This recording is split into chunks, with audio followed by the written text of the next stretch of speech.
Alexandre se réveilla en sursaut, le cœur battant, quand il sentit des lèvres se poser sur les siennes dans l'obscurité de la chambre d'amis. Ce n'était pas un rêve, Charles? Le père de son meilleur ami Benoît se tenait là, les yeux brillants d'un désir qu'il n'avait jamais soupçonné. Le lendemain matin, Alexandre quitta la maison sans un mot. Mais ce baiser volé venait d'ouvrir une brèche irrémédiable dans sa vie, transformant une amitié innocente en un tourbillon de secrets et de trahisons. Dès son arrivée à Paris, 2 ans plus tôt, Alexandre avait trouvé en Benoît un allié précieux. Tous deux étudiants en littérature à la Sorbonne, ils partageaient des heures interminables à discuter de livres, de films et de rêves d'avenir. Benoît, avec son sourire contagieux et son optimisme inébranlable, avait rapidement devenu son confident. « Viens passer le week-end chez moi à Lyon », avait proposé Benoît un vendredi soir, après une semaine épuisante d'examen. Alexandre, orphelin de mère et distant de son père conservateur, avait accepté avec gratitude.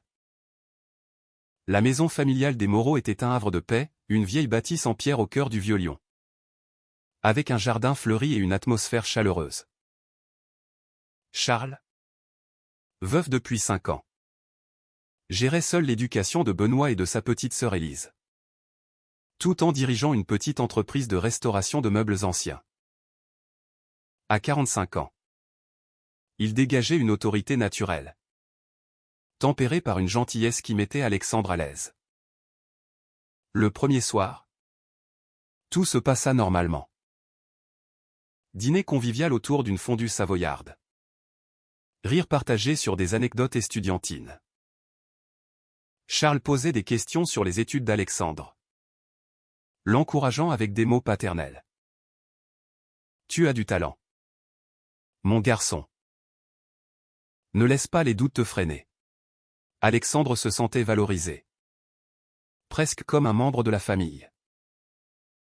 Mais au milieu de la nuit, ce baiser inattendu changea tout. Alexandre, figé par le choc, n'avait pas réagi sur le moment. Charles s'était éclipsé sans un bruit, laissant derrière lui un parfum de tabac et de regret. Le jeune homme passa le reste de la nuit éveillé, le cerveau en ébullition. Était-ce une erreur? Un malentendu? Ou pire, une attirance qu'il avait lui-même refoulée? De retour à Paris, Alexandre évita Benoît pendant des jours. Les messages s'accumulaient, « Qu'est-ce qui se passe? Mec? T'es bizarre depuis Lyon. » Alexandre prétexta une grippe. Mais intérieurement, il luttait contre une tempête d'émotions. Il avait toujours su qu'il était attiré par les hommes. Mais il l'avait gardé secret, craignant le jugement de la société française encore imprégnée de traditions catholiques. Son père, un fonctionnaire rigide à Marseille, l'aurait renié.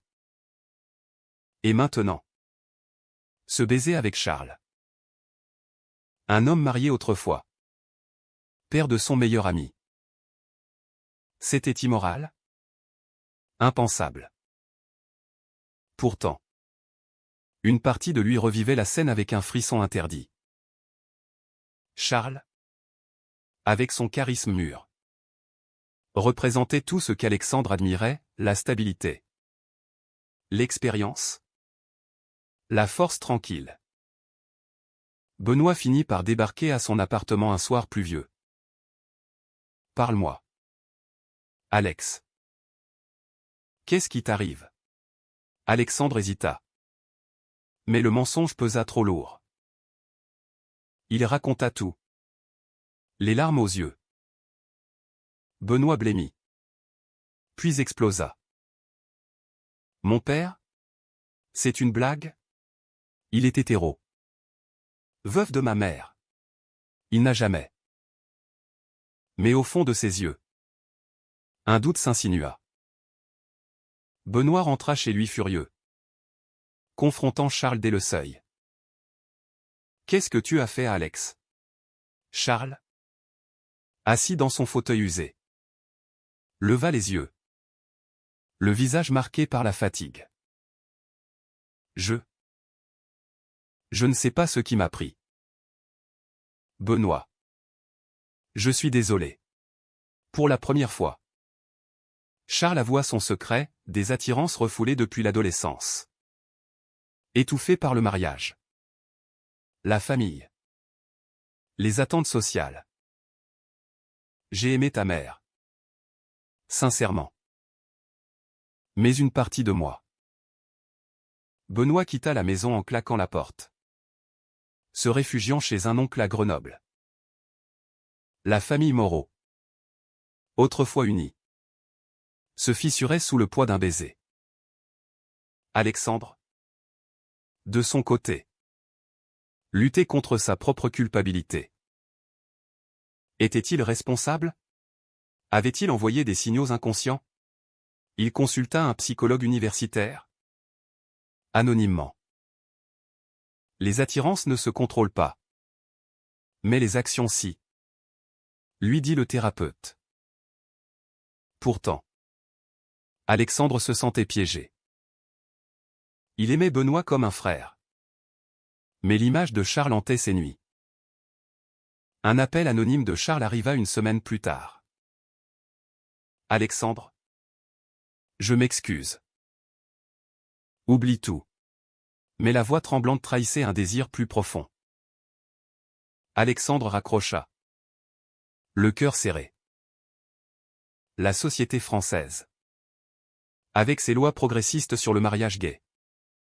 Masquait encore des préjugés tenaces dans les familles traditionnelles. Alexandre se demanda si révéler son orientation à son père serait la prochaine étape. Ou si le silence était plus sûr. Pendant ce temps, Charles affrontait ses démons. À 45 ans, il avait construit une vie respectable, entreprise prospère. Enfants éduqués. Mais ce baiser avait réveillé des souvenirs enfouis, un amour de jeunesse avec un camarade de lycée. Brisé par la peur du scandale. Il contacta une association LGBT à Lyon. Assistant à une réunion discrète. Je suis perdu. Confia-t-il à un conseiller. Mon fils me est maintenant. Le conseiller hocha la tête, l'acceptation commence par soi-même. Mais les dommages collatéraux sont inévitables. Charles décida de parler à Élise. Sa fille de 15 ans. Papa. Je t'aime quand même. Répondit-elle. Les yeux embués. Mais Benoît restait injoignable. Alexandre et Benoît se retrouvèrent enfin dans un café parisien. Je ne sais pas si je peux te pardonner, dit Benoît. Les poings serrés. Mais c'est mon père. Et toi? Mon ami. Alexandre posa une main sur son épaule. Je n'ai rien cherché. Mais maintenant, tout est changé. Leur amitié, forgée dans l'innocence, était désormais entachée de suspicion.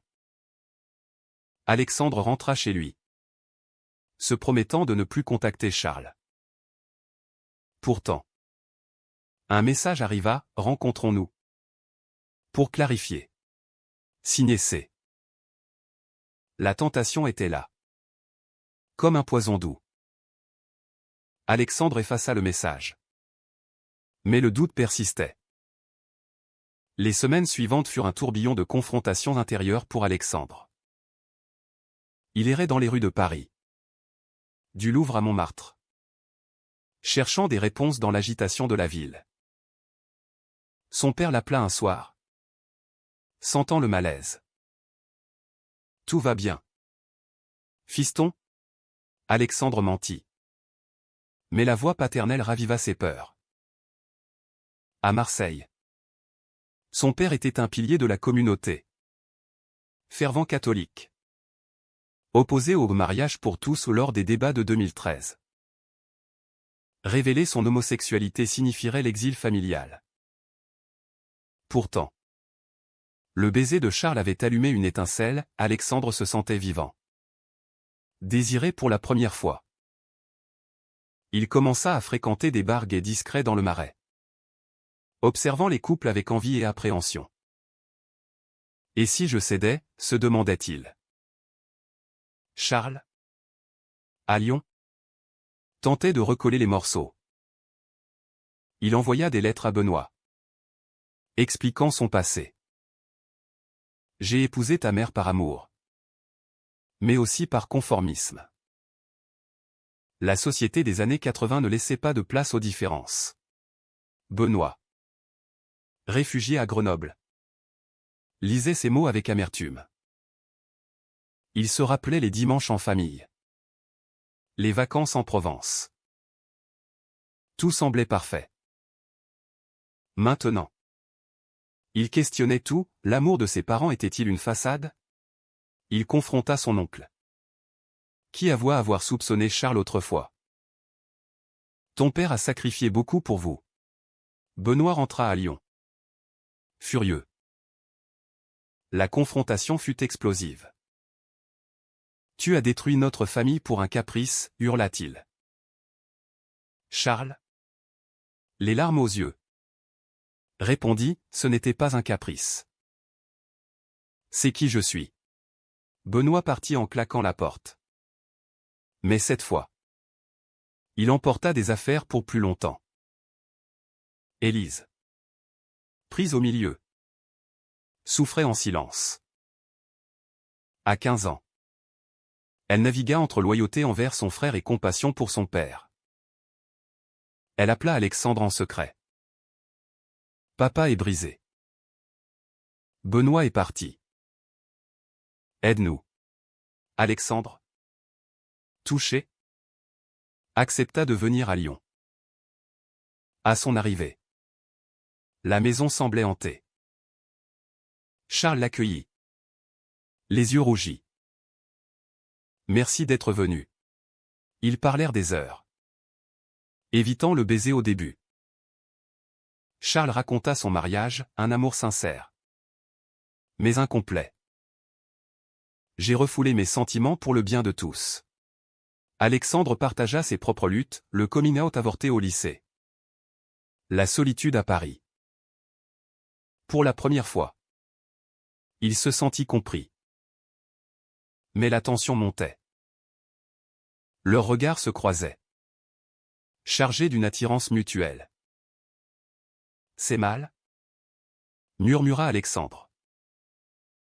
Charles hocha la tête, oui. Mais c'est réel. Benoît apprit la visite d'Alexandre et explosa de rage. Il débarqua chez son père, accusant Alexandre de trahison. Tu es mon ami, pas son amant. Alexandre, coincé, défendit, rien ne s'est passé. On parle. C'est tout. Mais Benoît ne crut pas. Il quitta la maison définitivement, s'installant à Paris chez un cousin. L'amitié entre Alexandre et Benoît se brisa net. Alexandre se sentit coupable, comme s'il avait volé quelque chose d'irremplaçable. Il rentra à Paris, hanté par le regard de Charles. Un soir, seul dans son studio, il écrivit une lettre à son père, « Papa, je suis gay. » Mais il la déchira. Le risque était trop grand. Charles, de son côté, prit une décision radicale. Il vendit son entreprise, cherchant un nouveau départ. Je ne peux plus vivre dans le mensonge, confia-t-il à Élise. Il rejoignit une thérapie de groupe pour hommes gays tardifs. Là, il rencontra d'autres comme lui, des pères de famille qui avaient tout sacrifié pour la norme. Le prix est élevé, dit un participant. Charles pensa à Benoît, perdu quelque part. Il l'appela, suppliant, reviens. Fils. On peut réparer. Benoît raccrocha.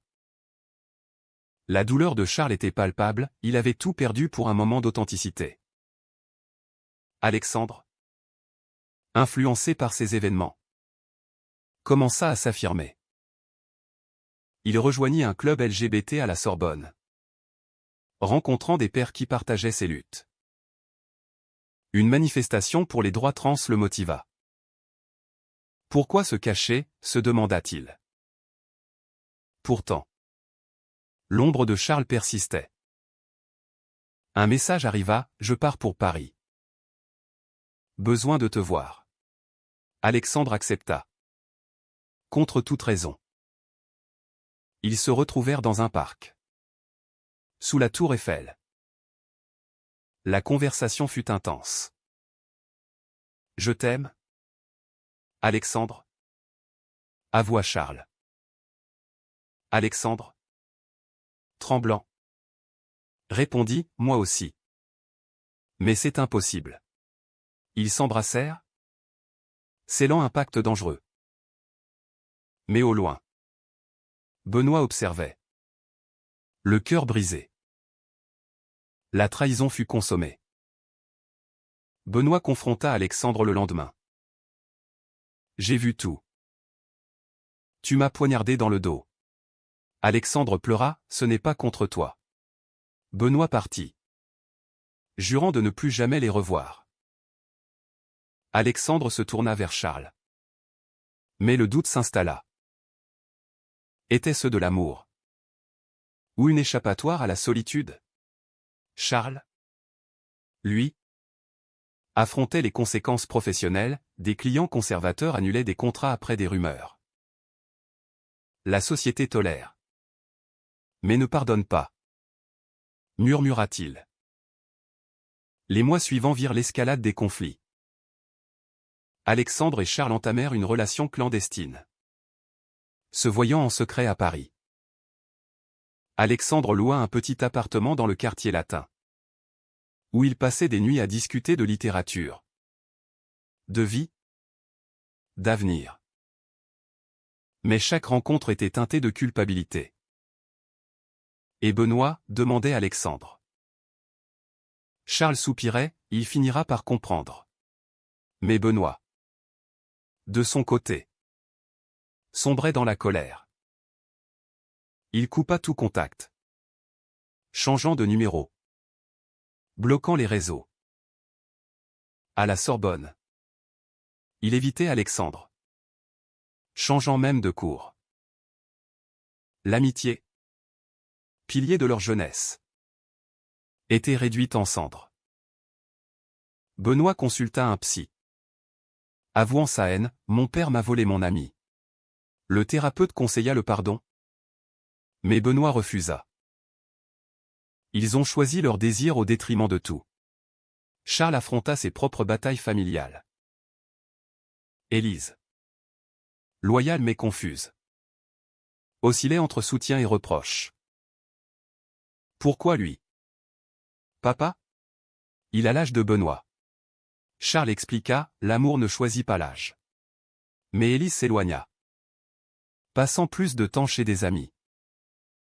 Charles se sentit abandonné, questionnant sa décision. Ai-je tout détruit pour rien? Il contacta son ex-belle famille, qui le rejeta violemment. Tu as sali la mémoire de notre fille. La société lyonnaise, conservatrice, murmura dans son dos. Charles perdit des amis de longue date. Pourtant, avec Alexandre, il se sentait renaître. Tu me donnes de l'espoir, disait-il. Alexandre, lui, fit face à son père. Lors d'un week-end à Marseille, il avoua tout. Papa, je suis gay. Et j'aime un homme plus âgé.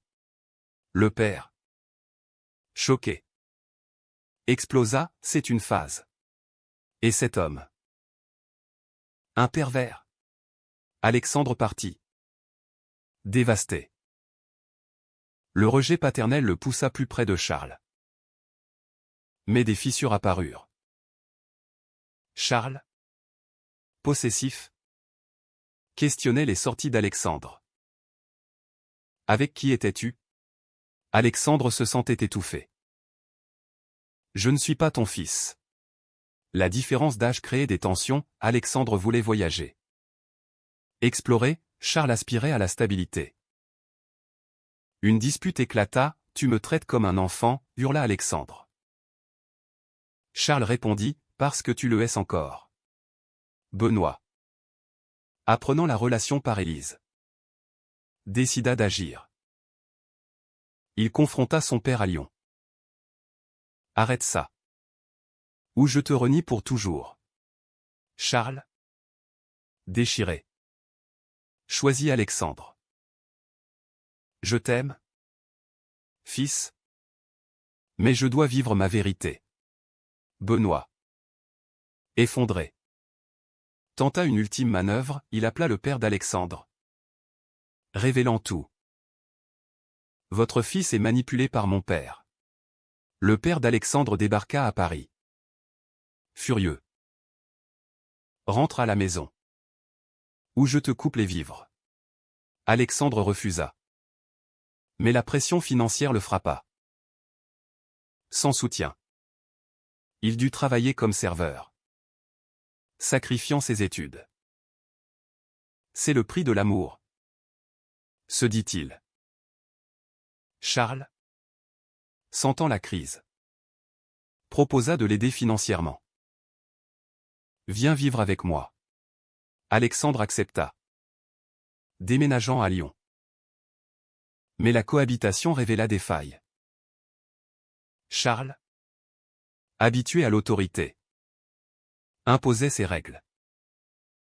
Alexandre se rebellait. Je ne suis pas ta propriété. Une nuit. Après une querelle, Alexandre sortit, errant dans les rues. Il rencontra un ancien ami gay, qui l'avertit, les relations avec des hommes plus âgés finissent mal. C'est du pouvoir. Pas de l'amour. Alexandre douta. Était-ce vrai? Le climax survint lors d'une fête familiale. Élise organisa un dîner pour réconcilier tout le monde. Benoît accepta à contre-cœur. À table, les tensions explosèrent. Benoît accusa Charles, tu as détruit notre famille pour lui. Alexandre défendit, c'est de l'amour. Le père d'Alexandre, invité surprise, intervint, c'est une abomination. La soirée vira au chaos. Benoît partit en larmes. Élise pleura. Charles s'effondra. Alexandre, au milieu, réalisa le coup, amitié perdue. Famille brisée. Est-ce que ça en vaut la peine, se demanda-t-il. Après la débâcle du dîner, Alexandre et Charles tentèrent de reconstruire. Ils voyagèrent en Provence, cherchant la paix. Mais les ombres persistaient. Alexandre reçut un appel de Benoît, je pars pour l'étranger. Adieu. Le départ de Benoît marqua Charles profondément. J'ai perdu mon fils. Alexandre le consola. Mais intérieurement, il culpabilisait. Élise, restée à Lyon, grandit vite, devenant indépendante. Je vous pardonne. Mais je dois vivre ma vie. Charles, affaibli, consulta un médecin, stress chronique. Risque cardiaque. Le prix de la vérité est élevé, dit-il à Alexandre. Alexandre reprit ses études à distance, travaillant dur. Il écrivit un journal, explorant ses émotions. L'amour vrai demande des sacrifices. Mais lesquels sont justes? Il contacta son père, tentant une réconciliation. Accepte-moi tel que je suis. Le père, après réflexion, répondit, je t'aime. Mais j'ai besoin de temps. Un pas timide vers l'acceptation. Mais la relation avec Charles s'effritait. Des disputes fréquentes sur l'avenir, mariage? Enfant? Charles voulait officialiser, Alexandre hésitait. Je suis trop jeune. Une séparation temporaire s'imposa. Alexandre rentra à Paris. Seul. Charles? Seul à Lyon. Rejoignit des associations LGBT. Aidant d'autres pères dans sa situation. Il écrivit à Benoît. Qui répondit enfin depuis l'Espagne, je commence à comprendre. Mais la douleur reste. Une lueur d'espoir. Alexandre, de son côté, rencontra de nouveaux amis. Explorant son identité librement. Il réalisa que l'attirance pour Charles était née de la vulnérabilité. Pas d'un amour éternel. Un soir, il appela Charles, c'est fini. Nous nous sommes blessés mutuellement. Charles pleura, je sais. Merci pour la liberté que tu m'as donnée. Les mois passèrent. Alexandre gradué. Trouva un emploi en édition. Il revit Benoît à Paris. Par hasard. Pardon pour tout, dit Alexandre. Benoît hocha la tête, moi aussi. La vie est compliquée. Leur amitié renaquit. Fragile mais réelle. Charles, guéri, entama une nouvelle relation avec un homme de son âge. Élise prospéra. Fier de son père. Alexandre, transformé, écrivit un roman inspiré de son histoire. Anonymement. Les choix définissent qui nous sommes. Mais au fond, une question persistait, les sacrifices pour l'amour authentique justifient-ils toujours la douleur infligée aux autres?